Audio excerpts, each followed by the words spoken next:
Hi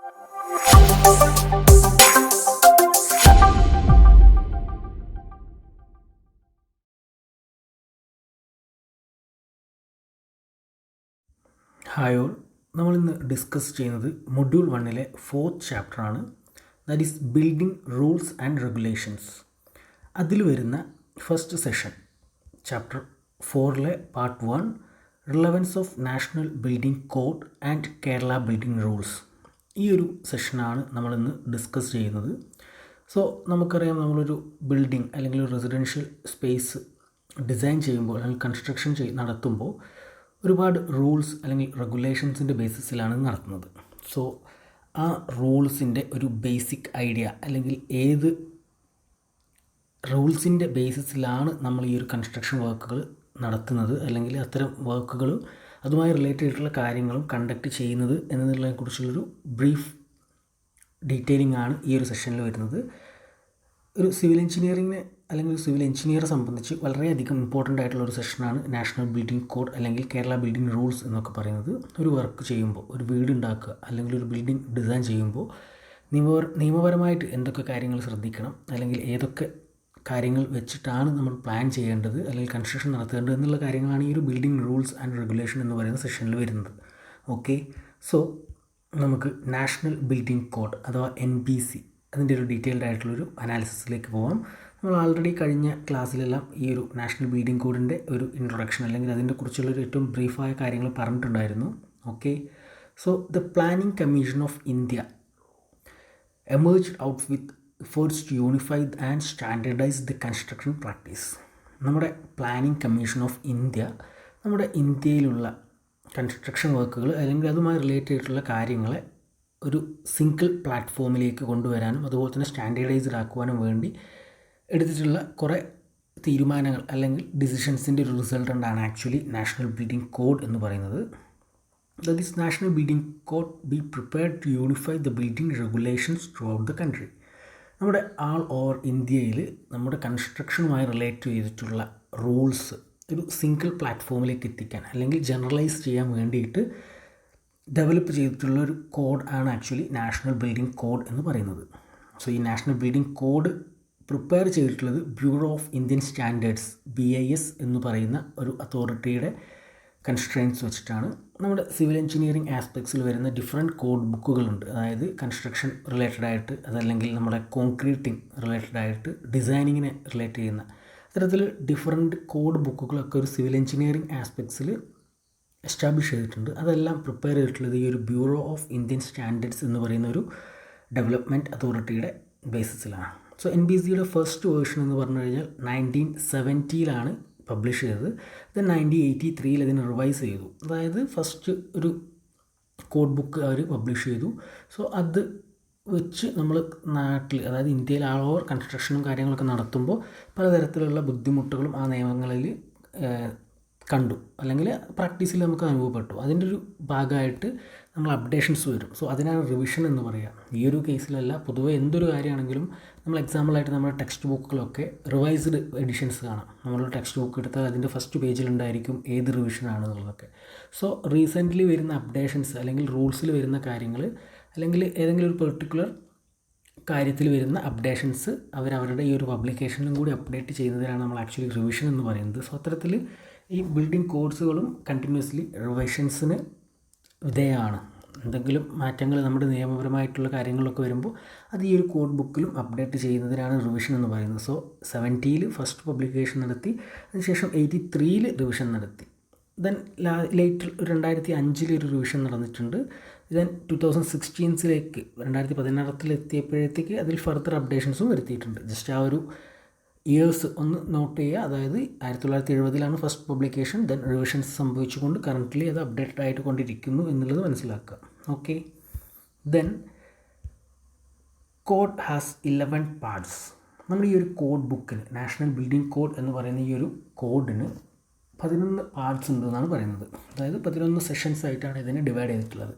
നിങ്ങൾക്ക് ഒരു just directly ഗൂഗിളിലൊന്ന് search ചെയ്ത് കഴിഞ്ഞാൽ നാഷണൽ ബിൽഡിംഗ് കോഡിൻ്റെ ഒരു PDF ഫോർമാറ്റ് കിട്ടും. അഡീഷണലായിട്ട് അതിനെക്കുറിച്ച് മനസ്സിലാക്കണം അല്ലെങ്കിൽ അതിനെക്കുറിച്ച് എന്തെങ്കിലും അഡീഷണലി നിങ്ങൾക്ക് അറിയണം അല്ലെങ്കിൽ ഈ ഒരു കോഡ് ഒന്ന് നോക്കി മനസ്സിലാക്കണം എന്ന് കരുതുന്നവർക്ക് ജസ്റ്റ് ഒന്ന് ഗൂഗിൾ ചെയ്ത് കഴിഞ്ഞാൽ അതിൽ നമുക്ക് നാഷണൽ ബിൽഡിംഗ് കോഡ് എന്നടിച്ചു കഴിഞ്ഞാൽ തന്നെ നമുക്ക് ഇതിൻ്റെ ഒരു PDF ഫോർമാറ്റ് ഡൗൺലോഡ് ചെയ്യാൻ സാധിക്കും. ജസ്റ്റ് ഒന്ന് ചെക്ക് ചെയ്യാം. ഓക്കെ, സോ ഇതിലുള്ള 11 പാർട്സ് ഏതൊക്കെയാണ് നമുക്ക് നോക്കാം. First one integral approach, then definitions, administration, development control rules and general building requirements, fire and safety, building materials, structural designing, constructional practices and safety, building services, plumbing services, and last one landscaping, science and outdoor display structures. Just 11 parts ഉണ്ട്. അതിൻ്റെ names എന്തൊക്കെയാണ് എന്നുള്ളൊരു brief idea മാത്രമേ നമുക്ക് ആവശ്യമുള്ളൂ.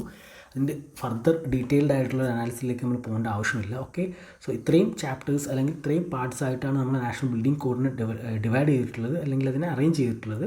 ഇത് ഈ ഓരോ സെഷൻസിനും അതിൻ്റേതായ ഇമ്പോർട്ടൻ്റ്, അതിൻ്റേതായ ആപ്ലിക്കേഷൻ ലെവൽസും ഉണ്ട്. നമ്മൾ ഓരോ വർക്കിൻ്റെ ബേസിസിൽ അല്ലെങ്കിൽ നമ്മുടെ കൺസ്ട്രക്ഷൻ അല്ലെങ്കിൽ ഡിസൈനിങ് റിലേറ്റഡ് ആയിട്ടുള്ള നീഡ്സ്, ആവശ്യങ്ങൾ, അതിനനുസരിച്ച് ഇതിൽ ഓരോ ചാപ്റ്റേഴ്സ് നമ്മൾ സെലക്ട് ചെയ്ത് അല്ലെങ്കിൽ അതിലുള്ള കൺസ്ട്രെയിൻസ് ചെക്ക് ചെയ്യാറാണ് ആസ് യൂഷ്വൽ ചെയ്യാറുള്ളത്. Okay, then National building Code controls ultimately all construction activities in our country. നമ്മൾ ആൾറെഡി പറഞ്ഞ കേസ് തന്നെ നമ്മൾ ആൾ ഓവർ ഇന്ത്യയിൽ കൺസ്ട്രക്ഷൻ ആക്ടിവിറ്റീസിനുള്ള ഒരു ബേസിക് കൺട്രോൾ എന്ന് പറയുന്നത് നാഷണൽ ബിൽഡിംഗ് കോഡ് തന്നെയാണ്. അതായത് എവിടെയാണെങ്കിലും ഈ ഒരു നാഷണൽ ബിൽഡിംഗ് കോഡിൽ പറഞ്ഞിട്ടുള്ള റൂൾസ് എന്താണോ അതിനനുസരിച്ച് മാത്രമേ നമുക്ക് കൺസ്ട്രക്ഷൻ പ്രോസസ്സ് നടത്താൻ പറ്റുള്ളൂ. അതിലുപരി നമുക്ക് നമ്മുടേതായൊരു ഇഷ്ടത്തിന് അല്ലെങ്കിൽ ഈ ഒരു നിയമത്തിൽ പറയാത്ത രീതിയിൽ, അതല്ലെങ്കിൽ നിയമത്തിൽ പറഞ്ഞിട്ടുള്ളതിന് അഗെയിൻസ്റ്റ് ആയിട്ടുള്ള ഒരു രീതിയിൽ നമുക്ക് ആൾ ഓവർ ഇന്ത്യ എവിടെയും ഒരു കൺസ്ട്രക്ഷൻ ആക്ടിവിറ്റീസും ചെയ്യാൻ പറ്റില്ല. Okay, it provide guidelines for all regulations related to building construction. നമ്മൾ പറഞ്ഞ പോലെ തന്നെ ഒരു ബിൽഡിംഗ് കൺസ്ട്രക്ഷനുമായിട്ട് റിലേറ്റ് ചെയ്തിട്ടുള്ള റെഗുലേഷൻസിൻ്റെ അല്ലെങ്കിൽ അതിൻ്റെ നിയമപരമായിട്ടുള്ള കാര്യങ്ങളുടെ ഒരു ഗൈഡ് ലൈനാണ് ആക്ച്വലി NBC പ്രൊവൈഡ് ചെയ്യുന്നത്. States and union territories of our country have framed building rules and rules of fire fighting, solid waste management etcetera based on NBC. വളരെ ഇമ്പോർട്ടൻ്റ് ആയിട്ടുള്ളൊരു പോയിൻ്റാണ് തേർഡ് വൺ എന്ന് പറയുന്നത്. അതായത് നമ്മൾ ആൾ ഓവർ ഇന്ത്യ ഈ ഒരു NBC എന്ന് പറയുന്ന നാഷണൽ ബിൽഡിംഗ് കോഡിൻ്റെ ബേസിസിലാണ് നമ്മൾ റൂൾസ് ജനറേറ്റ് ചെയ്തിട്ടുള്ളത് എങ്കിൽ കൂടി ഓരോ സ്റ്റേറ്റ്സിന് ഓരോ ഏരിയയ്ക്ക് അനുസരിച്ച് ഈ റൂൾസിൽ ഫർദർ മോഡിഫിക്കേഷൻസ് വരുത്തിയിട്ടുണ്ട്. എക്സാമ്പിളായിട്ട് പറയുകയാണെങ്കിൽ നമ്മുടെ കേരളത്തിലുള്ള ഒരു ഭൂപ്രകൃതി ആവില്ല ജമ്മു കാശ്മീർ അല്ലെങ്കിൽ ആസാം, ആ ഒരു നോർത്ത് ഇന്ത്യൻ സൈഡിലേക്കൊക്കെ പോയി കഴിഞ്ഞാൽ, നോർത്ത് എന്നല്ല ഓരോ ഏരിയയിലേക്കും ഓരോ തരത്തിലുള്ള സോയിൽ കണ്ടീഷൻസ് ആയിരിക്കും, അതുപോലെ തന്നെ എൻവയോൺമെൻറ്റൽ കണ്ടീഷൻസ് ആയിരിക്കും. സോ അത്തരത്തിൽ നമ്മൾ ഈ ഒരു ജനറലൈസ്ഡ് റൂൾ NBC എന്ന് പറയുന്നത് ഉണ്ടെങ്കിലും നമുക്ക് ഓരോ ഏരിയയ്ക്ക് അല്ലെങ്കിൽ ഓരോ സ്റ്റേറ്റിനനുസരിച്ച് ആ റൂൾസിൽ ഒരു ചെറിയ മോഡിഫിക്കേഷൻസ് അല്ലെങ്കിൽ ചെറിയ ചേഞ്ചസ്, ചെറിയ അപ്ഡേഷൻസ് ഉണ്ടായിരിക്കും. സോ അത്തരം കാര്യങ്ങൾക്ക് വേണ്ടി ഓരോ സ്റ്റേറ്റും അവരുടേതായൊരു further rules and regulations develop ചെയ്തിട്ടുണ്ടായിരിക്കും. പക്ഷേ അത് ഈ ഒരു NBC നാഷണൽ ബിൽഡിംഗ് കോഡിൻ്റെ ബേസിസിലായിരിക്കും. അതിൽ പറഞ്ഞ പ്രകാരം തന്നെ അതിൽ ഓരോ ഏരിയയ്ക്ക് അല്ലെങ്കിൽ റീജിയൻ അനുസരിച്ചുള്ള ചില അപ്ഡേഷൻസ് ഈ പറയുന്ന ഓരോ സ്റ്റേറ്റ്സിൽ വരുന്ന ബിൽഡിംഗ് റൂൾസിലും ഉണ്ടാക്കിയിട്ടുണ്ടായിരിക്കും. Especially rules for fire fighting എന്ന് പറഞ്ഞു കഴിഞ്ഞാൽ നമുക്കറിയാം, നമ്മളിവിടെ ഒരു ബിൽഡിങ്ങിൽ, ഒരു കൊമേഴ്ഷ്യൽ ബിൽഡിംഗ് അല്ലെങ്കിൽ ഒരു തിയേറ്ററിലൊക്കെ പോയാൽ നമ്മൾ ഫയർ ഫൈറ്റിങ്ങിന് വേണ്ടിയിട്ടുള്ള എക്യുപ്മെൻറ്റ്സ് അല്ലെങ്കിൽ അതിനുള്ള ഇൻസ്റ്റാളേഷൻസൊക്കെ ചെയ്ത് കണ്ടിട്ടുണ്ടായിരിക്കും. ഹോസ്പിറ്റൽ ബിൽഡിങ്ങിൽ പോയാൽ കാണാം നമുക്ക് ഫയർ ഫൈറ്റിങ്ങിന് വേണ്ടിയിട്ടുള്ള പൈപ്പ് നെറ്റ്വർക്ക്സൊക്കെ. സോ അത്തരത്തിൽ ഓരോ ബിൽഡിങ്ങിൻ്റെ റിക്വയർമെൻറ്റ് അല്ലെങ്കിൽ പർപ്പസ് എന്താണോ അതിനനുസരിച്ച് ആ ഒരു ബിൽഡിങ്ങിൽ ഫയർ സേഫ്റ്റിക്ക്, അതായത് ഒരു ഫയർ ഉണ്ടായിക്കഴിഞ്ഞാൽ അതിനെ ബ്രേക്ക് ഡൗൺ ചെയ്യാനും ആളുകൾക്ക് വലിയ ഡാമേജ് ഇല്ലാത്ത രീതിയിൽ രക്ഷപ്പെടുവാനും വേണ്ടിയിട്ട്, ഇഞ്ചുറി പറ്റാത്ത രക്ഷപ്പെടുവാനും വേണ്ടിയിട്ട് എന്തൊക്കെ കാര്യങ്ങൾ നമ്മൾ എസ്റ്റാബ്ലിഷ് ചെയ്യണം അല്ലെങ്കിൽ അവിടെ ഇൻസ്റ്റാൾ ചെയ്യണം എന്നുള്ള കാര്യങ്ങൾ ഈ ഒരു fire fighting sessions of NBC അല്ലെങ്കിൽ നമ്മുടെ ഈ ഒരു സ്റ്റേറ്റ് വൈസ് ഉള്ള ബിൽഡിംഗ് റൂൾസിൽ ഡിസ്ക്രൈബ് ചെയ്തിട്ടുണ്ടായിരിക്കും. സോ അത്തരം ഇൻസ്റ്റാളേഷൻസ് അല്ലെങ്കിൽ അതിൻ്റെ പ്രോസസ്സുകൾ കംപ്ലീറ്റ് ചെയ്താൽ മാത്രമേ ആ ഒരു ബിൽഡിങ്ങിന് അല്ലെങ്കിൽ ആ ഒരു സ്പേസിന് ഗവൺമെൻറ്റിൽ നിന്നും അപ്രൂവൽ കിട്ടും. സോ അത്തരം കാര്യങ്ങളെല്ലാം വളരെ വ്യക്തമായിട്ട് ഈ ഒരു NBC അല്ലെങ്കിൽ ബിൽഡിംഗ് റൂൾസ് അതിൽ പ്രൊവൈഡ് ചെയ്തിട്ടുണ്ടായിരിക്കും. Besides prescribing various provisions also allows freedom of action to adopt appropriate practices, absorbing traditional practices as well as latest developments in knowledge in the various disciplines. So ഇത്തരത്തിലൊരു ഒരുപാട് rules and regulations അതിൽ പറയുന്നുണ്ടെങ്കിൽ കൂടി നമുക്ക് നമ്മുടേതായ രീതിയിൽ നമ്മുടെ conventional അല്ലെങ്കിൽ ട്രഡീഷണൽ മെത്തേഡ്സിന് മാത്രം ഫോളോ ചെയ്യാതെ നമുക്ക് അപ്രോപ്രിയേറ്റ് ആയിട്ടുള്ള കൺസ്ട്രക്ഷൻ ആക്ടിവിറ്റീസ് അല്ലെങ്കിൽ ആക്ഷൻസ് എടുക്കാനുള്ള ആ ഒരു ഫ്രീഡം ഈ ഒരു റൂൾ അല്ലെങ്കിൽ ഈ ഒരു നാഷണൽ ബിൽഡിംഗ് കോഡ്സിൽ പറയുന്ന സ്റ്റേറ്റ്മെൻറ്റ്സ് പ്രകാരം നമുക്ക് ഉണ്ട് എന്നാണ് ഇതിൽ പറഞ്ഞിട്ടുള്ളത്. ജസ്റ്റ് ഒരു ഫർദർ ഡാറ്റ ആയിട്ട് പറഞ്ഞതാണ്. അതായത് റൂൾസ് ആൻഡ് റെഗുലേഷൻസ് ആണ് എന്നുണ്ടെങ്കിൽ കൂടി അതൊരിക്കലും ഒരു അടിച്ചേൽപ്പിക്കുന്ന രീതിയിലുള്ളൊരു കാര്യമല്ല. ഓരോ ഏരിയ, ഓരോ ലാൻഡ് ഏരിയ അല്ലെങ്കിൽ റീജിയൻ അനുസരിച്ച് ഏതൊക്കെ രീതിയിലുള്ള കൺസ്ട്രക്ഷൻസ് ചെയ്യാം, എന്തൊക്കെ കാര്യങ്ങൾ ചെയ്യാൻ പാടില്ല എന്നുള്ള ഒരു ഗൈഡ് ലൈൻസ് ആണ് ആക്ച്വലി NBC കൊണ്ട് ഉദ്ദേശിക്കുന്നത്. Okay, as relevant to a building including computer aided or other modern sensors aided activities in the various stages of conceptualization, planning, designing, construction, maintaining and repairing the buildings. So ഈ building rules പറയുന്നുണ്ടെങ്കിലും അതിന് കൂടെ തന്നെ നമുക്ക് computer aided ആയിട്ടുള്ള അല്ലെങ്കിൽ modern sensors use ചെയ്തിട്ടുള്ള പല എക്യുപ്മെൻറ്റ്സ്, പല ഐറ്റംസ് നമ്മൾ കൺസ്ട്രക്ഷൻ അല്ലെങ്കിൽ സിവിൽ എഞ്ചിനീയറിംഗ് ഫീൽഡിൽ ഉപയോഗിക്കുന്നുണ്ട്. നമ്മുടെ പ്ലാനിങ്ങിന് വേണ്ടിയിട്ട് സോഫ്റ്റ്വെയർസ് ഉപയോഗിക്കുന്നുണ്ട്. അതുപോലെ തന്നെ കൺസ്ട്രക്ഷൻ സൈറ്റിൻ്റെ മെഷർമെൻറ്റ്സ്, പ്ലോട്ടിൻ്റെ മെഷർമെൻറ്റ്സ് അല്ലെങ്കിൽ റിപ്പയറിങ്, മെയിൻ്റെനൻസ് വർക്ക്, ഇതിനെല്ലാം നമ്മൾ അപ്ഡേറ്റഡ് ആയിട്ടുള്ള പല സോഫ്റ്റ്വെയർ, കമ്പ്യൂട്ടർ എയ്ഡഡ് ആയിട്ടുള്ള ഇൻസ്റ്റാളേഷൻസും അതുപോലെ തന്നെ സെൻസർ എയ്ഡഡ് ആയിട്ടുള്ള ആക്ടിവിറ്റീസും നമ്മൾ നമ്മുടെ ഈ ഒരു സിവിൽ എഞ്ചിനീയറിംഗ് ആസ്പെക്ട്സിൽ അല്ലെങ്കിൽ സിവിൽ എഞ്ചിനീയറിംഗ് ബൗണ്ടറിയിൽ ഉപയോഗിക്കുന്നുണ്ട് എന്നുള്ളതാണ് അവിടെ പറഞ്ഞിട്ടുള്ളത്. ഓക്കെ, ദെൻ റിലവൻസ് ഓഫ് NBCയിൽ പറയുന്ന മറ്റു കുറച്ച് ഇമ്പോർട്ടൻ്റ് ആയിട്ടുള്ള കാര്യങ്ങളാണ്. Information and mandatory practices are available in NBC related to the following aspects.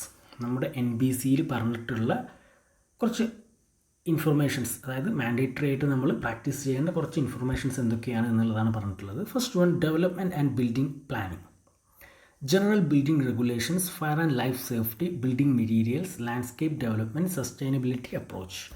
നമ്മുടെ ഒരു ഡെവലപ്മെൻറ്റ് ആൻഡ് ബിൽഡിംഗ് പ്ലാനിങ് എന്ന് പറയുന്ന ഒരു സെഷനാണ് ഫസ്റ്റ് പറയുന്ന ഒരു ഡാറ്റ എന്ന് പറയുന്നത്. സോ അതിൽ നമ്മൾ ജനറലി ഒരു ബിൽഡിംഗ് ഉണ്ടാക്കുമ്പോൾ ശ്രദ്ധിക്കേണ്ട റൂൾസ് ആൻഡ് റെഗുലേഷൻസ് എന്തൊക്കെയാണെന്നുള്ളത്, അതുപോലെ തന്നെ fire and life safety factors, ഒരു ഫയർ സേഫ്റ്റി അതുപോലെ തന്നെ ലൈഫ് സേഫ്റ്റി ആസ്പെക്ട്സിൽ എന്തൊക്കെ കാര്യങ്ങൾ ശ്രദ്ധിക്കണം എന്നുള്ളത്, ദെൻ ബിൽഡിംഗ് മെറ്റീരിയൽസിനെ കുറിച്ചുള്ളൊരു ഡീറ്റെയിലിംഗ്, ദെൻ ലാൻഡ്സ്കേപ്പ് ഡെവലപ്മെൻറ്റ്, നമ്മൾ ലാൻഡ്സ്കേപ്പ് ചെയ്യുന്നുണ്ടെങ്കിൽ അത് എത്തരത്തിലായിരിക്കണം, അത്തരത്തിലുള്ള കാര്യങ്ങൾ, ദെൻ സസ്റ്റൈനബിലിറ്റി അപ്രോച്ച്, ഒരു സസ്റ്റൈനബിൾ ഡിസൈൻ ആകണം അല്ലെങ്കിൽ സസ്റ്റൈനബിൾ ആയിട്ടുള്ളൊരു പ്രോസസ്സ് ആയിരിക്കണം ഡെവലപ്മെൻറ്റ് ആൻഡ് ബിൽഡിംഗ് പ്ലാനിങ് സെഷനിൽ വരുന്നത് എന്നുള്ളതും നമ്മളവിടെ ഒരു ഇമ്പോർട്ടൻ്റ് ആയിട്ടുള്ളൊരു സെഷൻ തന്നെയാണ്. Okay, then next one structural design aspects. ഒരു ബിൽഡിങ്ങിൻ്റെ സ്ട്രക്ചറൽ ഡിസൈൻ ചെയ്യുമ്പോൾ നമ്മൾ കഴിഞ്ഞ ചാപ്റ്ററിൽ പറഞ്ഞിരുന്നു, സ്ട്രക്ചറൽ ഡിസൈനിങ് എന്ന് പറയുമ്പോൾ ആ ബിൽഡിങ്ങിനെ ഒരു ഫ്രെയിംഡ് സ്ട്രക്ചറായിട്ട് നമ്മൾ കൺസ്ട്രക്ട് ചെയ്യുമ്പോൾ just like beams and columns ഒക്കെ യൂസ് ചെയ്ത് നമ്മൾ കൺസ്ട്രക്ട് ചെയ്യുന്ന ഒരു സാഹചര്യത്തിൽ അതിൽ വരുന്ന ലോഡുകൾ ഏതൊക്കെയാണ്, ആ ബിൽഡിങ്ങിൻ്റെ സെൽഫ് വെയ്റ്റ് ഉണ്ടായിരിക്കും, അതിൽ വരുന്ന ലൈവ് ലോഡ്സ്, അതായത് അതിൽ ഉപയോഗിക്കുന്ന ഫർണിച്ചേഴ്സ് അല്ലെങ്കിൽ ആ ഒരു ബിൽഡിംഗ് ഉപയോഗിക്കുന്ന ആളുകളുടെ വെയ്റ്റ്, അത്തരത്തിലുള്ള ലോഡുകൾ, ആ ബിൽഡിങ്ങിൽ ആക്ട് ചെയ്യുന്ന ഡിഫറെൻറ്റ് ഫോഴ്സസ്, വിൻഡ് കാരണമുള്ള ഫോഴ്സ് ഉണ്ടാവും അല്ലെങ്കിൽ എർത്ത്, അത്തരത്തിലുള്ള ഡിഫറെൻറ്റ് ഫോഴ്സസ്, അതായത് നിങ്ങൾ മറ്റ് സബ്ജക്ട്സിൽ പഠിക്കും. സോ അത്തരത്തിലുള്ള ഫോഴ്സസിനെ കുറിച്ച്, അതുപോലെ തന്നെ സോയിൽ ആൻഡ് ഫൗണ്ടേഷൻ, ഒരു ബിൽഡിംഗ് ഉണ്ടാക്കുമ്പോൾ ആ ഏരിയയിലെ സോയിൽ കണ്ടീഷൻ എന്താണ്, അല്ലെങ്കിൽ അവിടുത്തെ സോയിലിൻ്റെ പ്രോപ്പർട്ടീസ് എന്താണ്, സ്റ്റേബിൾ ആയിട്ടുള്ള സോയിലാണോ അതോ വളരെ ലൂസായിട്ടുള്ള സോയിലാണോ, അത്തരത്തിലുള്ള കാര്യങ്ങൾ അതുമായി റിലേറ്റ് ചെയ്ത് ആ ഒരു ബിൽഡിങ്ങിന് വേണ്ട ഫൗണ്ടേഷൻ ഏത് തരത്തിലായിരിക്കണം, അല്ലെങ്കിൽ എന്തൊക്കെ ഇമ്പോർട്ടൻ്റ് ആയിട്ടുള്ള ഫാക്ടേഴ്സാണ് ഫൗണ്ടേഷൻ കൺസ്ട്രക്ട് ചെയ്യുമ്പോൾ ശ്രദ്ധിക്കേണ്ടത്. As usual building materials, structural ഏരിയയിൽ വരുന്ന ബിൽഡിംഗ് മെറ്റീരിയൽസ്, അതുപോലെ masonry, concrete, steel, glazing and pre fabrication, different construction വർക്ക്സിൽ സ്ട്രക്ചറൽ ആസ്പെക്ട്സിൽ എന്തൊക്കെ കാര്യങ്ങൾ ശ്രദ്ധിക്കണം എന്നുള്ള ഇൻഫർമേഷൻസ് എല്ലാം ഈ ഒരു NBCയിൽ നമുക്ക് പ്രൊവൈഡ് ചെയ്യുന്നുണ്ട്. Then construction and asset of facility management, construction management practice and safety, asset and facility management. ഈ ഒരു സിവിൽ എഞ്ചിനീയറിംഗ് ഡിപ്പാർട്ട്മെൻറ്റിൽ വരുന്ന ഏറ്റവും ഇമ്പോർട്ടൻ്റ് ആയിട്ടുള്ളൊരു സെഷനാണ് കൺസ്ട്രക്ഷൻ മാനേജ്മെൻറ്റ് അല്ലെങ്കിൽ അസറ്റ് മാനേജ്മെൻറ്റ്, ഫെസിലിറ്റി മാനേജ്മെൻറ്റ് എന്നൊക്കെ പറയുന്നത്. കൺസ്ട്രക്ഷൻ മാനേജ്മെൻറ്റ് എന്ന് പറഞ്ഞാൽ വളരെ സിമ്പിളായിട്ട് പറയുകയാണെങ്കിൽ നമ്മളൊരു പ്രൊജക്റ്റ്, നമ്മൾ ആ ഒരു പ്രൊജക്റ്റ് പ്ലാൻ ചെയ്ത് അതിനെ എക്സിക്യൂട്ട് ചെയ്യുക, കൺസ്ട്രക്ഷൻ നടത്തി അതിൻ്റെ പർപ്പസിന് വേണ്ടി കൊടുക്കുന്നത് വരെയുള്ള ഒരു പ്രോസസ്സ് ടോട്ടലി ഒരു കൺസ്ട്രക്ഷൻ മാനേജ്മെൻറ്റ് വിങ്ങിൽ നമുക്ക് ഇൻക്ലൂഡ് ചെയ്യാൻ പറ്റും. അതായത് ഒരു വർക്ക് എന്ന് സ്റ്റാർട്ട് ചെയ്യും, ആ വർക്ക് എത്ര ദിവസം കൊണ്ട് നമുക്ക് ഫിനിഷ് ചെയ്യാൻ സാധിക്കും, അതുപോലെ തന്നെ ആ ഒരു വർക്കിന് എത്ര നമ്പർ ഓഫ് ലാബേഴ്സ് ആവശ്യമുണ്ട്, സോ ഒരു ദിവസം എത്ര ലാബേഴ്സ് വന്നാൽ എത്ര ദിവസം കൊണ്ട് നമുക്ക് ആ വർക്ക് തീർക്കാൻ പറ്റും, അത്തരത്തിലുള്ള എല്ലാ കാര്യങ്ങളും മാനേജ് ചെയ്യുന്നതാണ് കൺസ്ട്രക്ഷൻ മാനേജ്മെൻറ്റ് എന്ന് പറയുന്നത്. അതുപോലെ തന്നെ മെറ്റീരിയൽസ്, നമുക്ക് എത്രത്തോളം മെറ്റീരിയൽസ് അവൈലബിൾ ആണ് അല്ലെങ്കിൽ എത്രത്തോളം മെറ്റീരിയൽസ് ആവശ്യമുണ്ട്, എത്ര ക്വാണ്ടിറ്റി ഓഫ് മെറ്റീരിയൽ നമുക്ക് സൈറ്റിൽ സ്റ്റോക്ക് ചെയ്യാൻ പറ്റും, അത്തരത്തിൽ നമ്മൾ ഒരു പ്രപ്പോസ്ഡ് ഡേറ്റ്, നമ്മൾ ആ വർക്ക് ഫിനിഷ് ചെയ്യാൻ വേണ്ടി ഒരു ഡേറ്റ് ആൾറെഡി പ്ലാൻ ചെയ്തിട്ടുണ്ടായിരിക്കും. അതിൻ്റെ ഉള്ളിൽ വിത്തൗട്ട് മച്ച് ഡിഫിക്കൽട്ടീസ് എങ്ങനെ നമുക്ക് ആ ഒരു വർക്ക് പ്ലാൻ ചെയ്യാം അല്ലെങ്കിൽ എങ്ങനെ നമുക്ക് എക്സിക്യൂട്ട് ചെയ്യാം എന്നുള്ളത് ഇനീഷ്യലി പ്ലാൻ ചെയ്യുന്ന ആ ഒരു സെഷനാണ് മാനേജ്മെൻറ്റ് എന്ന് പറയുന്നത്. ദെൻ ആ ഒരു പ്ലാനിങ് പ്രകാരം വർക്ക് നടക്കുന്നുണ്ടോ അല്ലെങ്കിൽ എന്തെങ്കിലും പ്രശ്നങ്ങൾ കാരണം ആ ഒരു പ്രീ പ്ലാനിങ്ങിൽ എന്തെങ്കിലും പ്രശ്നങ്ങൾ വന്നാൽ അതെങ്ങനെ നമുക്ക് ഓവർടേക്ക് ചെയ്യാം, ഓവർകം ചെയ്യാം, ഓവർ ടൈം വർക്ക് ചെയ്തിട്ടോ അഡീഷണൽ ലാബേഴ്സിനെ കൂട്ടിയിട്ടോ എങ്ങനെ നമുക്ക് ആ ഒരു പ്രീ പ്ലാൻഡ് ആയിട്ടുള്ള ഡേറ്റിൽ കാര്യങ്ങൾ തീർക്കാം, അത്തരത്തിലുള്ള കാര്യങ്ങളാണ് ഈ ഒരു മാനേജ്മെൻറ്റ് സെഷനിൽ വരുന്നത്. സോ അത്തരം ഡാറ്റാസും ഈ ഒരു NBCയിൽ ഇൻക്ലൂഡ് ചെയ്തിട്ടുണ്ട്. വളരെ ഇമ്പോർട്ടൻ്റ് ആയിട്ടുള്ള സെഷൻ തന്നെയാണത്. ദെൻ ബിൽഡിംഗ് സർവീസസ്, ഒരുപാട് ബിൽഡിംഗ് സർവീസസ് ഉണ്ട്. ഏറ്റവും സിമ്പിളായിട്ട് പറയുകയാണെങ്കിൽ ബിൽഡിംഗ് സർവീസസ് എന്ന് പറഞ്ഞു കഴിഞ്ഞാൽ നമ്മളൊരു ബിൽഡിങ് ഉപയോഗിക്കുക, അത്തരത്തിൽ നമ്മൾ ഉപയോഗിക്കുന്നതിന് വേണ്ടി നമ്മൾ ആ ബിൽഡിങ്ങിൽ കൊടുക്കുന്ന എല്ലാ ഐറ്റം ഓഫ് വർക്ക്സ് അല്ലെങ്കിൽ എല്ലാ തരത്തിലുള്ള പ്രോസസ്സുകളെയും ബിൽഡിംഗ് സർവീസസ് എന്നുള്ള രീതിയിൽ നമുക്ക് വളരെ സിമ്പിളായിട്ട് പറയാം. ജസ്റ്റ് എക്സാമ്പിളായിട്ട് ലൈറ്റ്, AC അല്ലെങ്കിൽ വാട്ടർ, ഇതെല്ലാം നമുക്ക് ഒരു ബിൽഡിങ്ങിൽ അതിൻ്റെ പ്രോസസ്സുകൾ വർക്കുകൾ നടക്കണമെങ്കിൽ ആവശ്യമുള്ളതാണ്. സോ ലൈറ്റ് അല്ലെങ്കിൽ AC എന്ന് പറയുമ്പോൾ അതിൻ്റെ ഒരു ഇലക്ട്രിക്കൽ സെഷനിലേക്ക് പോയി. അത്തരത്തിൽ എയർ കണ്ടീഷനിങ് ഫാൻ എന്ന് പറയുമ്പോൾ നമ്മൾ വെൻറ്റിലേഷൻ എന്ന് പറയുന്ന സെക്ഷനിലേക്ക് പോയി. അത്തരത്തിൽ നമ്മൾ ആ ഒരു ബിൽഡിംഗ് ഉപയോഗിക്കുമ്പോൾ നമുക്ക് അവിടെ ആവശ്യമായിട്ട് വരുന്ന എല്ലാ പ്രോസസ്സുകളും പ്രൊസീജിയേഴ്സിനെയും നമ്മൾ ബിൽഡിംഗ് സർവീസസ് എന്നാണ് പറയുന്നത്. ഏതൊക്കെയാണ് സർവീസസ് എന്നവിടെ പറഞ്ഞിട്ടുണ്ട്, നമുക്ക് ജസ്റ്റ് ഒന്ന് നോക്കാം. Lighting and natural ventilation, electrical and allied installations, air conditioning, heating and mechanical ventilation, acoustics, sound insulation and noise control, installation of lifts, escalators and moving walks, information and communication enabled installations. ഞാൻ പറഞ്ഞ പോലെ തന്നെ lighting അല്ലെങ്കിൽ natural വെൻറ്റിലേഷൻസ് അതൊരു building services ആണ്. Electrical അല്ലെങ്കിൽ അതുമായി related ആയിട്ടുള്ള ഇൻസ്റ്റാളേഷൻസ്, എയർ കണ്ടീഷനിങ്, അതുപോലെ ഹീറ്റിംഗ് ആൻഡ് മെക്കാനിക്കൽ വെൻറ്റിലേഷൻസ്, അക്കോസ്റ്റിക്സ്, നമ്മൾ തിയേറ്ററിലൊക്കെ നമ്മൾ അക്കോസ്റ്റിക് ട്രീറ്റ്മെൻറ്റ് നടത്തും എന്നുള്ളത് നമ്മൾ സ്കൂൾ ലെവലിൽ തന്നെ പഠിച്ചിട്ടുണ്ടായിരിക്കും. അതുപോലെ തന്നെ sound insulation and noise control, sound insulate ചെയ്യാനും നോയ്സ് കൺട്രോൾ ചെയ്യാനും വേണ്ടി കൊടുക്കുന്ന arrangements. Then installation of lift, escalator, moving walks, നമ്മൾ ഡിഫറെൻറ്റ് ഫ്ലോസിലേക്ക് വെർട്ടിക്കലി ട്രാൻസ്ഫോർട്ട് ചെയ്യാൻ ട്രാൻസ്പോർട്ട് ചെയ്യാൻ വേണ്ടി ഉപയോഗിക്കുന്ന ഇൻസ്റ്റാളേഷൻസ്, അതെല്ലാം ബിൽഡിംഗ് സർവീസസിൽ വരുന്നതാണ്. സോ അത്തരത്തിലുള്ള എല്ലാ കാര്യങ്ങളെക്കുറിച്ചും അതില്ലെങ്കിൽ ഒരു ബിൽഡിങ്ങിൽ ഏതൊക്കെ ഇൻസ്റ്റാളേഷൻസ് ചെയ്യണം അത്തരത്തിലുള്ള കാര്യങ്ങളെല്ലാം NBCയിൽ പറയുന്നുണ്ട്. ജസ്റ്റ് എക്സാമ്പിളായിട്ട് ഞാനൊരു ബ്രീഫായിട്ട് പറയുകയാണെങ്കിൽ ഒരു 30 മീറ്റർ നീളമുള്ളൊരു ബിൽഡിംഗ് ആണെങ്കിൽ, ഒരു കൊമേഴ്ഷ്യൽ ബിൽഡിംഗ് ആണെങ്കിൽ അതിൽ ആക്ച്വലി 2 സ്റ്റെയർസ് പ്രൊവൈഡ് ചെയ്യണമെന്നാണ് റൂൾ പ്രകാരം പറഞ്ഞിട്ടുള്ളത്. അതായത് 30 മീറ്റർ ഉണ്ടെങ്കിൽ അതിൽ 2 സ്റ്റെയർസ് കൊടുത്തിരിക്കണം. ഒരൊറ്റ സ്റ്റെയറാണ് നമ്മൾ ആ ബിൽഡിങ്ങിൽ കൊടുക്കുന്നതെന്നുണ്ടെങ്കിൽ ആ ഒരു ബിൽഡിങ്ങിൻ്റെ ഏറ്റവും എൻഡിൽ നിന്നും ഈ ഒരു സ്റ്റെയറിലേക്ക് എത്താൻ ഒരുപാട് ടൈം എടുക്കും. സോ അത്തരത്തിലുള്ള ആ ഒരു ടൈമിംഗ് അല്ലെങ്കിൽ ആ ഒരു ബുദ്ധിമുട്ട് പ്രാക്ടിക്കലി ഒഴിവാക്കാൻ വേണ്ടിയിട്ട് നമ്മൾ 2 സ്റ്റെയർസ് കൊടുക്കണം എന്നാണ് റൂൾ പ്രകാരം പറയുന്നത്. ഹൈ റൈസ് ബിൽഡിംഗ്, അതായത് 12 മീറ്ററിൽ കൂടുതൽ ഹൈറ്റ് വരുന്ന, മിനിമം 3 നിലയിൽ കൂടുതലുള്ള, അതാണ് ഹൈ റൈസ് ബിൽഡിംഗ് എന്ന് പറയുന്നത്. 12 മീറ്റർ ഹൈറ്റ് പ്ലസ് വരുന്ന എല്ലാ ബിൽഡിങ്ങിലും നമ്മളൊരു ഫയർ എസ്കേപ്പിംഗ് സ്റ്റെയർ കൊടുക്കാറുണ്ട്. അതായത് തീപിടുത്തം ഉണ്ടായാലും നമുക്ക് രക്ഷപ്പെടാൻ വേണ്ടിയിട്ട് ഫയർ എസ്കേപ്പിംഗ് സ്റ്റെയർ കൊടുക്കാറുണ്ട്. നിങ്ങളെല്ലാവരും കണ്ടിട്ടുണ്ടായിരിക്കും, പക്ഷേ അതത്ര നമുക്ക് എന്താണെന്നുള്ളൊരു മനസ്സിലായിട്ടുണ്ടാവില്ല. ജസ്റ്റ് ചില മാളുകളിലൊക്കെ പോയാൽ നമുക്ക് അവിടെ നിന്നൊരു പുറത്തേക്കുള്ളൊരു എക്സിറ്റ് കാണാം. അതായത് ആ ഒരു ബിൽഡിങ്ങിൻ്റെ ഉള്ളിലേക്ക് ഉള്ളൊരു എൻട്രി അല്ലാതെ സ്റ്റെയറിൻ്റെ എക്സിറ്റ് എന്ന് പറഞ്ഞു കഴിഞ്ഞാൽ ബിൽഡിങ്ങിൻ്റെ പുറത്തേക്കായിരിക്കും. യൂഷ്വലി ഒരു മാളിലൊക്കെ വലിയൊരു എൻട്രൻസ് ഉണ്ടായിരിക്കും, അതിൻ്റെ ഉള്ളിലാണ് എസ്കലേറ്റേഴ്സും സ്റ്റെയറൊക്കെ ഉണ്ടാവുക. പക്ഷേ ആ ബിൽഡിങ്ങിൽ പല ഏരിയയിലുമായിട്ട് നമുക്ക് എന്ത് ചെയ്യാം, ബിൽഡിങ്ങിൻ്റെ പുറത്തേക്ക് എക്സിറ്റ് വരുന്ന രീതിയിൽ സ്റ്റെയർസ് ഡിസൈൻ ചെയ്തിട്ടുണ്ടായിരിക്കും. അതുപോലെ തന്നെ ആ ഒരു സ്റ്റെയറിൻ്റെ ഔട്ട്സൈഡിലുള്ള വാള് ഗ്ലാസ്സിലായിരിക്കും കൊടുത്തിട്ടുള്ളത്. അതാണ് ആക്ച്വലി ഫയർ എസ്കേപ്പിംഗ് സ്റ്റെയർ എന്ന് പറഞ്ഞു കഴിയുന്നത്. ഈ ഒരു ഗ്ലാസ് കൊടുക്കുന്നത് ഇൻ കേസ് ഒരു തീപിടുത്തം ഉണ്ടായാൽ ആ ഗ്ലാസ് പൊട്ടിച്ച് അവിടെയുള്ള ആളുകൾക്ക് പുറത്തേക്ക് രക്ഷപ്പെടാം എന്നുള്ളൊരു കോൺസെപ്റ്റിലാണ്. അതുപോലെ തന്നെ എക്സിറ്റ് പുറത്തേക്ക് കൊടുക്കുന്നതും തീപിടുത്തം ഉണ്ടായാൽ ബിൽഡിങ്ങിൻ്റെ ഉള്ളിലേക്ക് പോകാതെ പുറത്തേക്ക് ഡയറക്റ്റ്ലി എത്താൻ വേണ്ടിയിട്ടാണ്. സോ അതൊക്കെ ഒരു ബിൽഡിംഗ് സർവീസസ് ആണ്.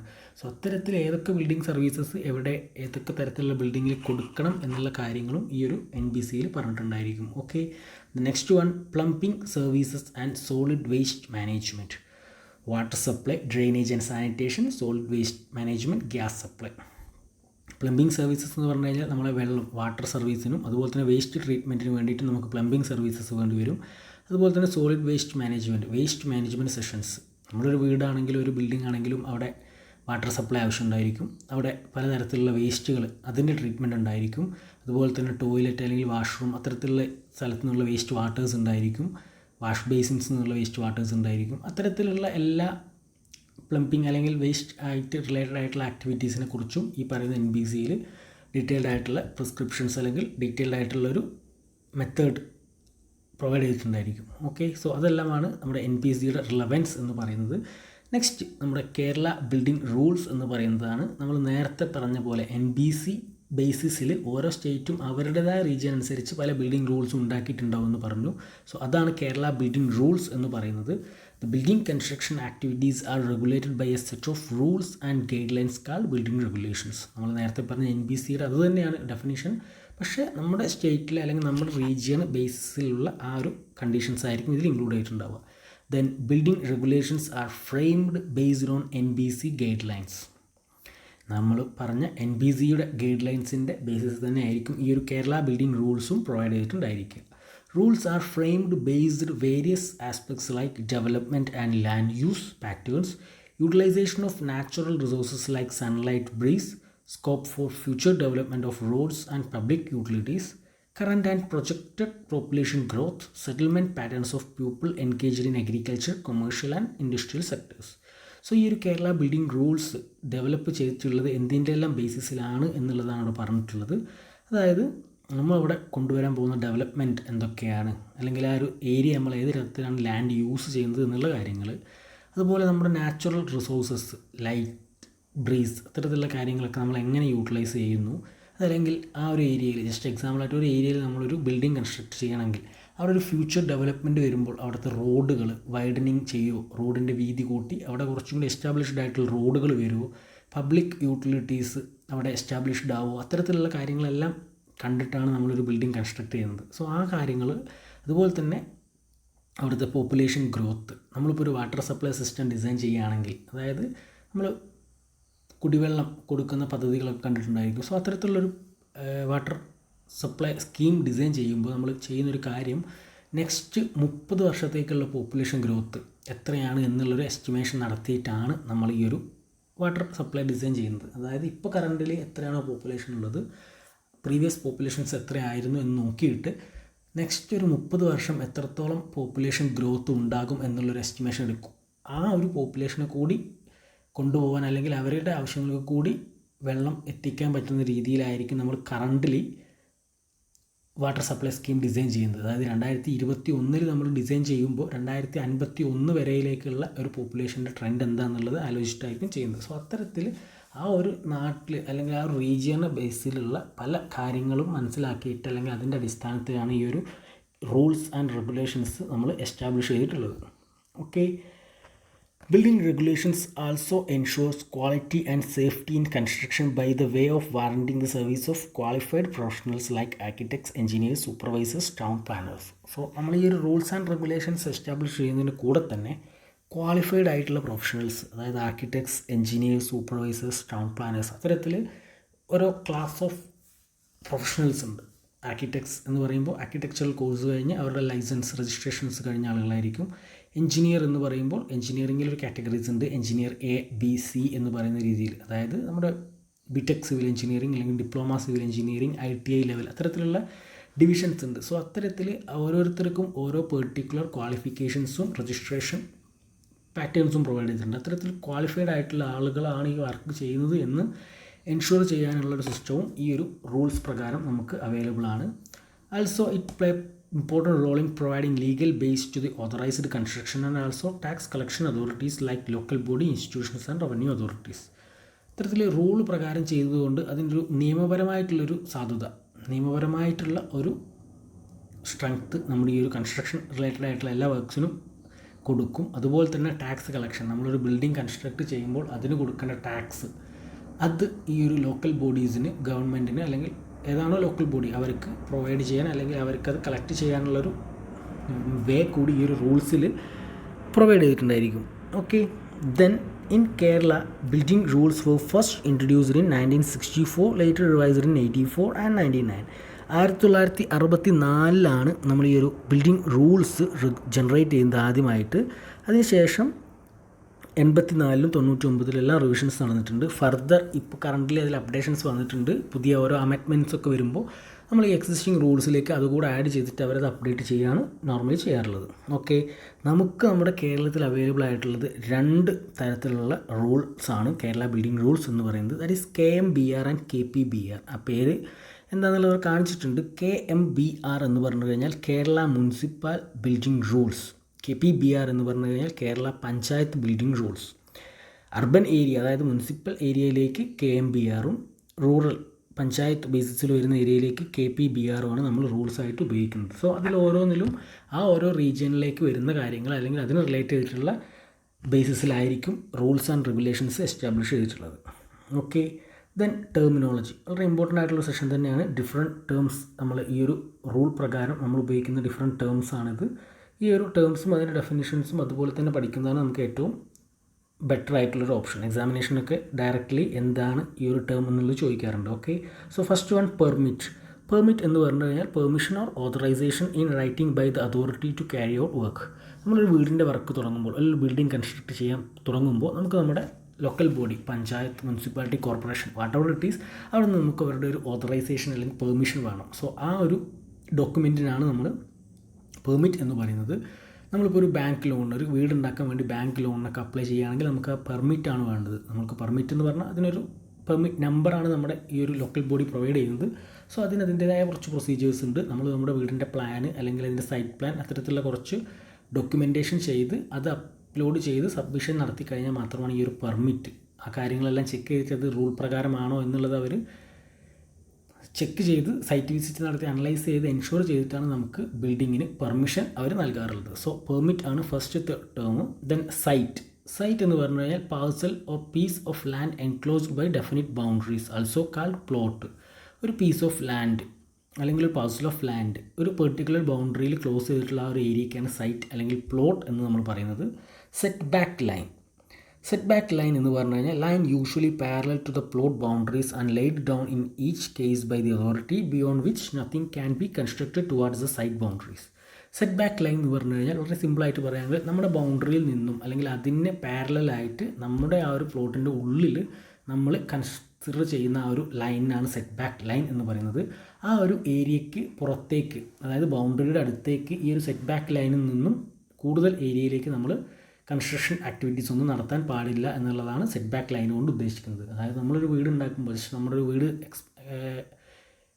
ഇമാജിൻ ചെയ്താൽ തന്നെ മതി. നമ്മുടെ വീട് ഉണ്ടാക്കുമ്പോൾ നമ്മുടെ ബൗണ്ടറിയിൽ നിന്ന് നമ്മൾ എല്ലാ ഏരിയയിലും ഫ്രണ്ടിലും ബാക്കിലും രണ്ട് സൈഡിലും എല്ലാം ഒരു നിശ്ചിത ഡിസ്റ്റൻസ് ഗ്യാപ്പ് വിട്ടിട്ടായിരിക്കും നമ്മൾ വീടുണ്ടാക്കിയിട്ടുള്ളത്. സോ ആ ഒരു ഗ്യാപ്പിനെയാണ് നമ്മൾ ആക്ച്വലി സെറ്റ് ബാക്ക് ലൈൻ എന്ന് പറയുന്നത്. സോ ആസ് പെർ റൂള് അതിന് സ്റ്റാൻഡേർഡ് ആയിട്ടുള്ള കുറച്ച് വാല്യൂസ് ഉണ്ട്. സോ ആ ഒരു സെറ്റ് ബാക്കിൻ്റെ പുറത്തേക്ക് നമ്മൾ വീട് ഉണ്ടാക്കരുത് എന്നാണ് പറയുന്നത്. Okay, open space, area forming an integral part of the plot left open to the sky. Open space provide across in front of called front open space. Rear side is rear open space and for sides it is called side open space. Open space എന്ന് പറഞ്ഞു കഴിഞ്ഞാൽ നമ്മൾ actually പറഞ്ഞ set back പോലെ തന്നെ free of construction ഒന്നും ഇല്ലാതെ free ആയി കിടക്കുന്ന സ്പേസിനാണ് നമ്മൾ ഓപ്പൺ സ്പേസ് എന്ന് പറയുക. ഫ്രണ്ടിലാണെങ്കിൽ അതിനെ ഫ്രണ്ട് ഓപ്പൺ സ്പേസ് എന്ന് പറയും. ബാക്കിലാണെങ്കിൽ നമ്മൾ അതിന് റിയർ ഓപ്പൺ സ്പേസ് എന്ന് പറയും. രണ്ട് സൈഡിലും ആണെങ്കിൽ അതിനെ നമ്മൾ സൈഡ് ഓപ്പൺ സ്പേസ് എന്നും പറയും.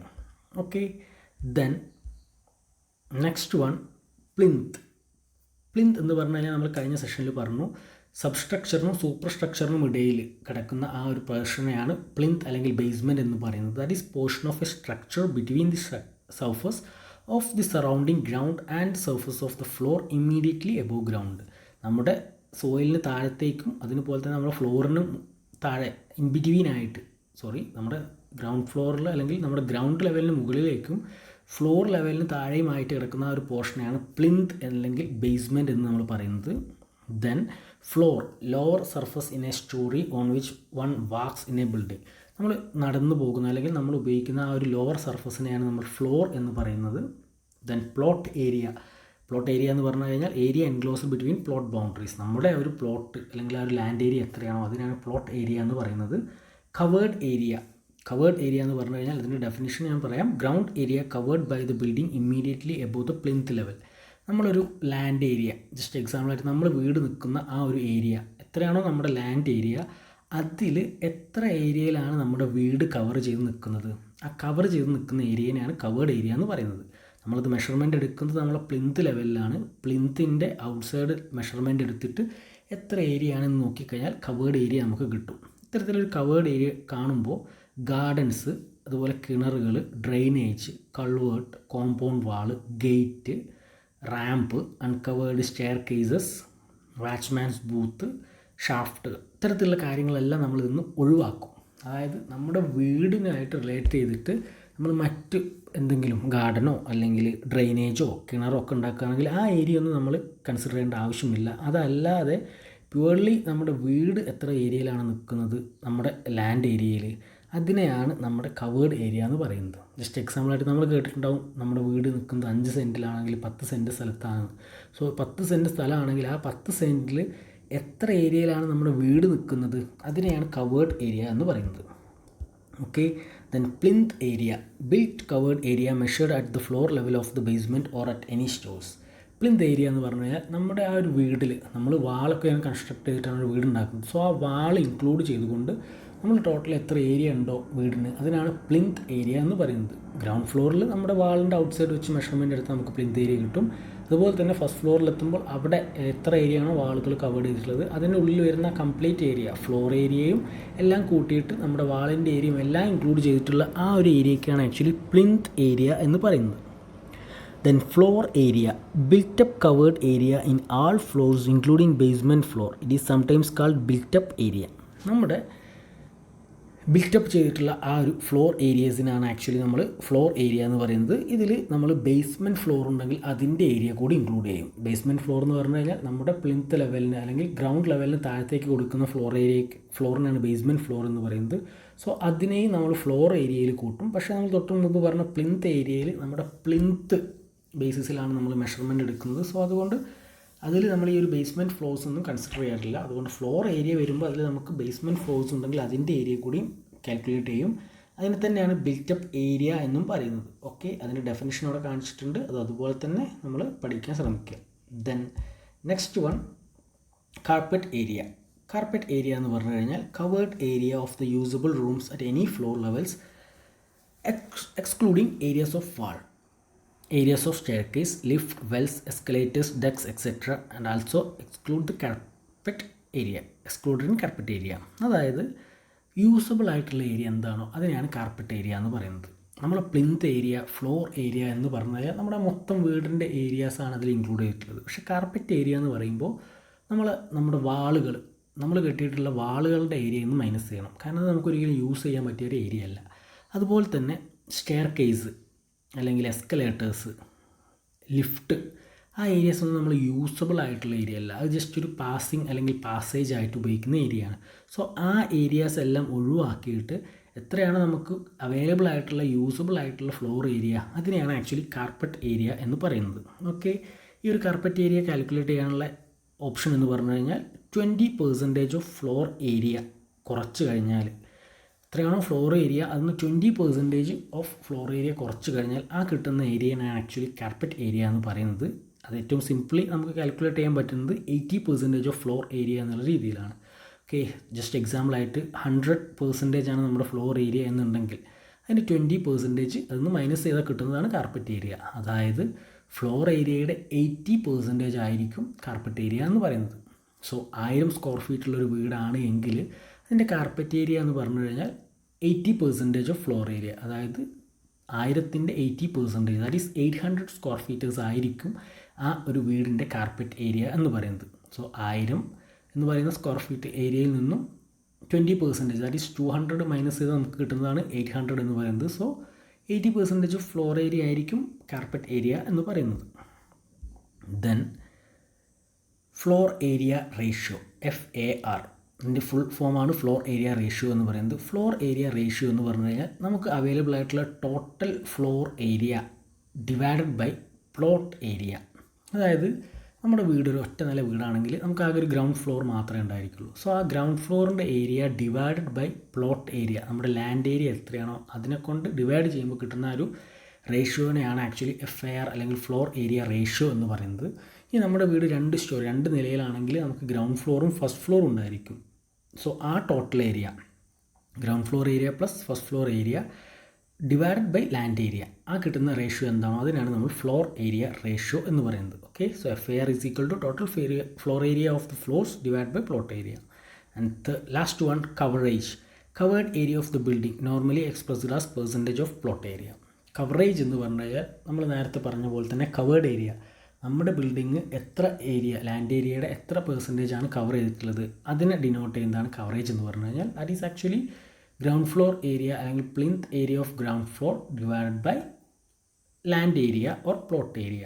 ഓക്കെ, സോ ഇത്രയും ടേംസ് ആണ് നമ്മൾ കൺസിഡർ ചെയ്യാനുള്ളത്. Then next one, open space requirement. നമ്മൾ നേരത്തെ പറഞ്ഞ സെറ്റ് ബാക്ക് ലൈൻ അല്ലെങ്കിൽ ഓപ്പൺ സ്പേസ് റിക്വയർമെൻറ്റ്സ് എന്തൊക്കെയാണെന്നുള്ളതാണ് നോക്കുന്നത്. So as per Kerala municipal building rule, exterior open space are necessary for proper lighting and ventilation requirements. So നമ്മൾ rule പ്രകാരം proper വെന്റിലേഷനും ലൈറ്റിങ്ങിനും നമുക്ക് open space requirement ആണ്.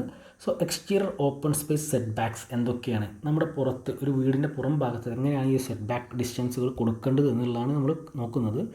Every building up to 10 meter in height shall have minimum front yard of 3 meter depth. That is 10 metre വരെ ഹൈറ്റുള്ളൊരു വീടാണെങ്കിൽ അല്ലെങ്കിൽ ഒരു building ആണെങ്കിൽ അവിടെ ഫ്രണ്ട് ഭാഗത്ത്, ആ വീടിൻ്റെ ഫ്രണ്ടേജ് ഏതാണോ അവിടെ മിനിമം 3 മീറ്റർ നമ്മൾ നമ്മുടെ ബൗണ്ടറിയിൽ നിന്നും വിടണം, ഗ്യാപ്പ്. അതായത് ആ ഒരു ഡിസ്റ്റൻസ് ബാക്കിലോട്ട് വിട്ടിട്ട് മാത്രമേ വീടുണ്ടാക്കാൻ പറ്റൂ എന്നാണ് ആസ് പെർ റൂൾ പറയുന്നത്. അതായത് നമ്മുടെ എക്സാമ്പിളായിട്ട് നമ്മുടെ വീടൊരു പഞ്ചായത്തിലോ മുനിസിപ്പാലിറ്റിയിലൊക്കെ ആണെങ്കിൽ ആ ഒരു പഞ്ചായത്ത് റോഡ് അല്ലെങ്കിൽ മുനിസിപ്പാലിറ്റി റോഡിൻ്റെ ബൗണ്ടറിയിൽ നിന്നും നമ്മുടെ വീടിൻ്റെ ഫ്രണ്ടിലേക്ക് മിനിമം 3 മീറ്റർ ഡിസ്റ്റൻസ് വിടണം എന്നാണ് പറയുന്നത് നമ്മുടെ ബിൽഡിങ്ങിൻ്റെ ഹൈറ്റ് അപ് ടു 10 മീറ്റർ ആണെങ്കിൽ. സോ ഇതുപോലെ തന്നെ 10 മീറ്റർ ഹൈറ്റുള്ളൊരു ബിൽഡിംഗ് ആണ് നമ്മുടേത് എന്നുണ്ടെങ്കിൽ ബാക്ക് സൈഡിൽ 2 മീറ്ററാണ് നമ്മൾ ഗ്യാപ്പ് വിടേണ്ടത്.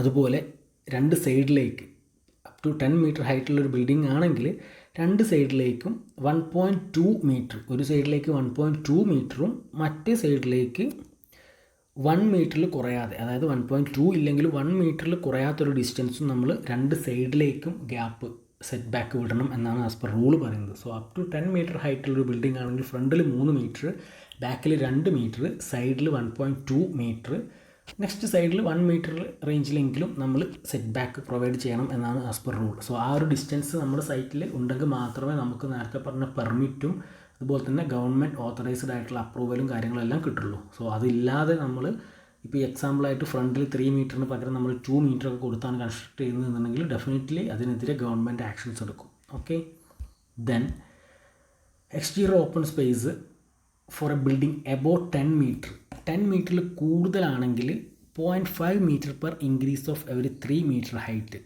10 മീറ്ററിൽ കൂടുതലാണ് നമ്മുടെ ബിൽഡിങ്ങിൻ്റെ ഹൈറ്റ് എങ്കിൽ ഓരോ 3 മീറ്റർ ഹൈറ്റിനും 0.5 മീറ്റർ കൂടെ നമ്മൾ ഇൻക്രീസ് ചെയ്ത് കൊടുക്കണം. അതായത് 10 മീറ്റർ ആണെങ്കിൽ നമ്മൾ ഫ്രണ്ടിൽ 3 മീറ്ററാണ് സെറ്റ് ബാക്ക് എന്ന് പറഞ്ഞു, അതിന് പകരം 13 മീറ്ററായി നമ്മുടെ ബിൽഡിങ്ങിൻ്റെ ഹൈറ്റ് എങ്കിൽ അതിന് പകരം 0.5 metre increase, that is 3.5 setback നമ്മൾ പ്രൊവൈഡ് ചെയ്യണം. ഓരോ 3 മീറ്റർ ഹൈറ്റ് കൂടുന്നതിനും അനുസരിച്ച് 0.5 മീറ്റർ നമ്മൾ സെറ്റ് ബാക്ക് കൂട്ടി കൊടുക്കണം എന്നാണ് ആസ് പെർ റൂൾ പറയുന്നത്. Okay, for building above 4 stories from ground level a minimum open space of 5 metre is to be provided on any one side contiguous to front side. 4 ഫ്ലോറും അതിൽ കൂടുതലാണെങ്കിൽ നമ്മുടെ ഫ്രണ്ടിലും അതുപോലെ തന്നെ മിനിമം ഒരു സൈഡിലും കൂടെ 5 മീറ്റർ സെറ്റ് ബാക്ക് വിടണം എന്നാണ് പറയുന്നത്. ആസ് പെർ റൂള് നമ്മുടെ ലേറ്റസ്റ്റ് ആയിട്ടുള്ള അപ്ഡേഷൻസ് പ്രകാരം ഒരു ഹൈ റൈസ് ബിൽഡിംഗ്, അതായത് നമ്മൾ ഒരുപാട് ഫ്ലോറുകളുള്ള 12 മീറ്റർ ഹൈറ്റിലൊക്കെ കൂടുതലുള്ളൊരു ബിൽഡിംഗ് ആണെങ്കിൽ 4 വശത്തും, അതായത് ഫ്രണ്ടിലും ബാക്ക് സൈഡിലും 2 സൈഡിലും 5 മുതൽ 6 മീറ്റർ വരെ സെറ്റ് ബാക്ക് വിടണം എന്നാണ് റൂൾ പ്രകാരം പറയുന്നത്. അതായത് ഒരു ഫയർ ബ്രേക്ക് ഉണ്ടായാൽ, ഒരു തീപിടുത്തം ഉണ്ടായാൽ നമുക്കൊരു ഫയർ എൻജിൻ നമ്മുടെ ബിൽഡിങ്ങിൻ്റെ എല്ലാ വശത്തു കൂടെയും പോവാനും ഫ്രീ ഓഫ് മോഷൻ നടത്താൻ എൻഷുർ ചെയ്യാനും ബുദ്ധിമുട്ടില്ലാത്ത രീതിയിൽ ഒരു ഫയർ എൻജിന് നമ്മുടെ ബിൽഡിങ്ങിന് ചുറ്റും സഞ്ചരിക്കാനുള്ള ഡിസ്റ്റൻസ് എന്നുള്ള രീതിയിൽ 5 to 6 മീറ്റേഴ്സ് സെറ്റ് ബാക്ക് വിടണം എന്നാണ് ആസ് പെർ റൂള് പറയുന്നത്. Okay, for the building constructed on small ports that is plot area less than 125 square metre the exterior open space set backs as follows. 125 square മീറ്ററിൽ കുറവുള്ള land area ആണെങ്കിൽ, ഒന്നുകൂടെ simplify ചെയ്ത് പറയുകയാണെങ്കിൽ 3 സെൻറ്റിലും കുറവാണ് നമ്മുടെ building land area എന്നുണ്ടെങ്കിൽ, land area 3 സെൻറ്റിലും കുറവാണെങ്കിൽ നമ്മൾ ഈ പറഞ്ഞിട്ടുള്ള രീതിയിലുള്ള സെറ്റ് ബാക്കിൻ്റെ ആവശ്യമില്ല. ഫ്രണ്ടിൽ 1.8 മീറ്റർ, റിയർ സൈഡിൽ 1 metre, then side yard 0.9 metre on one side and 0.6 metre on other side. ഈ രീതിയിൽ മതി നമ്മൾ 3 സെൻറ്റ്, 125 സ്ക്വയർ മീറ്റർ എന്ന് പറഞ്ഞു കഴിഞ്ഞാൽ 3 സെൻറ്റാണ് നമ്മുടെ ലാൻഡ് ഏരിയ വരുന്നത്. അത്തരത്തിലാണെങ്കിൽ ഈ ഒരു പറഞ്ഞ രീതിയിലുള്ള സെറ്റ് ബാക്കുകൾ വിട്ടാൽ മതി. അതുപോലെ തന്നെ ഈ ഒരു 125 സ്ക്വയർ മീറ്റർ ലാൻഡ് ഏരിയയിലാണ് നമ്മൾ കൺസ്ട്രക്ട് ചെയ്യുന്നതെന്നുണ്ടെങ്കിൽ നമ്മുടെ ഈ റിയർ സൈഡിൽ അല്ലെങ്കിൽ സൈഡ് യാർഡ്, അതായത് സൈഡിലും ബാക്ക് സൈഡിലൊക്കെ നമ്മൾ ഈ സെറ്റ് ബാക്ക് കൊടുക്കുന്നതിന് പകരം നമുക്ക് നമ്മുടെ ബൗണ്ടറിയിൽ നിന്ന് തന്നെ കൺസ്ട്രക്ഷൻ ചെയ്യാൻ സാധിക്കും. പക്ഷേ അതിനൊരു കണ്ടീഷൻ എന്ന് പറഞ്ഞു കഴിഞ്ഞാൽ നമ്മുടെ നിയർ ബൈ ആയ പ്ലോട്ടിൻ്റെ ഓണർ ആരാണോ അവരതിനൊരു അലോ ചെയ്യുന്ന രീതിയിലുള്ളൊരു ലെറ്റർ നമുക്ക് പ്രൊവൈഡ് ചെയ്യണം. അതായത് നമുക്ക് നമ്മുടെ വീട് ബൗണ്ടറി വരെ ഉണ്ടാക്കുന്നതിന് അവർക്ക് കുഴപ്പമില്ല എന്നുള്ള രീതിയിൽ അവർ ലെറ്റർ തരണം. പ്ലസ് നമ്മുടെ ആ ഒരു സൈഡിലേക്ക് ഓപ്പൺ ചെയ്യുന്ന ഒരു വെൻറ്റിലേഷൻസും ഉണ്ടാവാൻ പാടില്ല. അതായത് ടോട്ടലി ക്ലോസ്ഡ് ആയിട്ടുള്ള ഒരു വാളാണ് സൈഡിൽ ഉണ്ടാക്കുന്നത്. നമ്മുടെ തൊട്ടടുത്ത പ്ലോട്ടിൻ്റെ ലാൻഡ് ഓണർക്ക് അതിന് ബുദ്ധിമുട്ടുമില്ല എന്നുള്ള നിയമപരമായിട്ടുള്ള രേഖകളുണ്ടെങ്കിൽ നമുക്ക് ഈ ഒരു സെറ്റ് ബാക്ക് വിടാതെ 3 സെൻറ്റിൽ കുറഞ്ഞ ഏരിയയിൽ വരുന്ന കൺസ്ട്രക്ഷൻസ് നടത്താൻ സാധിക്കും. പക്ഷേ അവിടേക്ക് ഓപ്പൺ വെൻറ്റിലേഷൻസ് ഒന്നും ഉണ്ടാവാൻ പാടില്ല എന്നാണ് റൂൾ. ഓക്കെ, സോ ഇത്രയും കാര്യങ്ങളാണ് NBC അല്ലെങ്കിൽ കേരള ബിൽഡിംഗ് റൂൾസിൻ്റെ ബേസിസിൽ നമുക്ക് പറയാനുള്ളത്. സോ ഈ ഒരു സെഷൻ പഠിക്കുമ്പോൾ ഏറ്റവും ബ്രീഫായിട്ട് എന്തൊക്കെയാണ് അതിന് ഇമ്പോർട്ടൻ്റ് ആയിട്ടുള്ള ഫാക്ടേഴ്സ്, എന്താണ് റിലവൻസ്, എക്സാമിനേഷൻ ചോദിക്കുന്ന ഒരു ക്വസ്റ്റ്യനാണ് റിലവൻസ് ഓഫ് NBC എന്താണ് എന്നുള്ളത്. അതുപോലെ തന്നെ നമ്മൾ കുറച്ച് ടേംസ് പഠിച്ചു. ടെർമിനോളജിയിൽ സെറ്റ് ബാക്ക് അല്ലെങ്കിൽ കവേർഡ് ഏരിയ, പ്ലിന്ത് ഏരിയ എന്നൊക്കെ പറഞ്ഞിട്ട് ആ ഓരോ ടെർമിനോളജീസും അതുപോലെ തന്നെ പഠിക്കുക എന്നുള്ളതാണ് ഈ ഒരു സെഷൻ്റെ ഏറ്റവും ഇമ്പോർട്ടൻ്റ് ആയിട്ടുള്ള പാർട്ട് എന്ന് പറയുന്നത്. അതുപോലെ തന്നെ ഞാൻ ഇതിൻ്റെ ഇടയിൽ പറഞ്ഞ പോലെ NBC നാഷണൽ ബിൽഡിംഗ് കോഡ് അല്ലെങ്കിൽ KMBR, KPBR ഇതെല്ലാം നിങ്ങൾക്ക് ഡയറക്റ്റ്ലി ഗൂഗിളിൽ നിന്നും ഡൗൺലോഡ് ചെയ്യാൻ സാധിക്കും. സോ ഫർദർ അഡീഷണൽ ഡാറ്റാസ് വേണമെന്നുള്ള ആളുകൾക്ക് ജസ്റ്റ് അതൊന്ന് ഡൗൺലോഡ് ചെയ്ത് ചെക്ക് ചെയ്യാൻ പറ്റും. ഓക്കെ, സോ ഇത്തരത്തിൽ NBC എന്താണ്, എന്തൊക്കെയാണ് അതിൻ്റെ ഇമ്പോർട്ടൻറ്റ് ഫാക്ടേഴ്സ്, അതിൻ്റെ പാർട്സ് 11 പാർട്സ് ഏതൊക്കെയാണ്, എന്താണ് ഇതിൻ്റെ റിലവൻസ്, ദെൻ KMBR എന്താണ്, KPBR എന്താണ്, കേരള ബിൽഡിംഗ് റൂൾസ് എന്ന് പറഞ്ഞു കഴിഞ്ഞാൽ എന്താണ്, ആ കാര്യങ്ങൾ വളരെ ബ്രീഫായിട്ട് മനസ്സിലാക്കുക. ദെൻ ടെർമിനോളജീസ്, ഡിഫറെൻറ്റ് ടേംസ് പറഞ്ഞു അത് എന്തൊക്കെയാണെന്നുള്ളത്. ദെൻ ഫ്രണ്ട് യാർഡ് റിക്വയർമെൻറ്റ്സ് എന്തൊക്കെയാണ്, ആ ഒരു കാര്യങ്ങളും അല്ലെങ്കിൽ ഓപ്പൺ സ്പേസ് റിക്വയർമെൻറ്റ്സ് എന്തൊക്കെയാണെന്നുള്ള കാര്യങ്ങളും വളരെ ബ്രീഫായിട്ട് മനസ്സിലാക്കി വയ്ക്കുക.